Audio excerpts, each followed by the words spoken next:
Қазақстан кең байтақ ел. Мұнда дала, орман, тау, көл, шөл бар. Әр аймақтың өзіндік табиғаты бар. Бұл жерде түрлі жануарлар мекендейді. Олар біздің байлығымыз.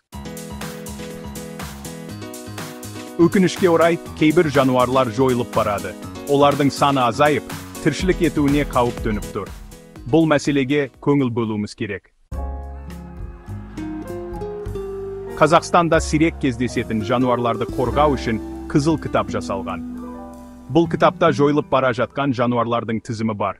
Оларды атуға және аулауға тыйым салынған. Дала қабыланы Қазақстанның мақтанышы. Бұл әдемі жануар далада тіршілік етеді. Қазіргі кезде олардың саны өте аз. Арқар таулы аймақтың символы. Арқар таулы аймақта мекендейтін жабайы қой түрі. Олар биік жартастарда өмір сүруге бейімделген. Браконьерлік арқарларға үлкен қауіп төндіреді. Қарақұйрық жылдам әрі сымбатты. Қарақұйрық далада мекендейтін кішкентай жануар. Ол өте жылдам жүгіреді және секіреді.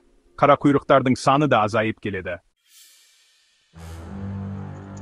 Жойылу қаупінің себептері. Адам әрекетінің әсері. Жануарлардың жойылуына әртүрлі факторлар әсер етеді. Олардың негізгілері браконьерлік, мекен ету ортасының ластануы және адамдардың шаруашылық әрекеті.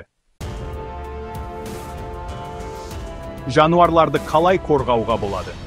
Жануарларды қорғау үшін біз барлығымыз бірігіп әрекет етуіміз керек. Браконьерлікпен күресу, қорықтар ұйымдастыру және табиғатты қорғау туралы заңдарды күшейту қажет. Табиғатты бірге сақтайық. Біздің міндетіміз болашақ ұрпаққа таза табиғат пен бай жануарлар әлемін қалдыру. Табиғатты аялайық және қорғайық.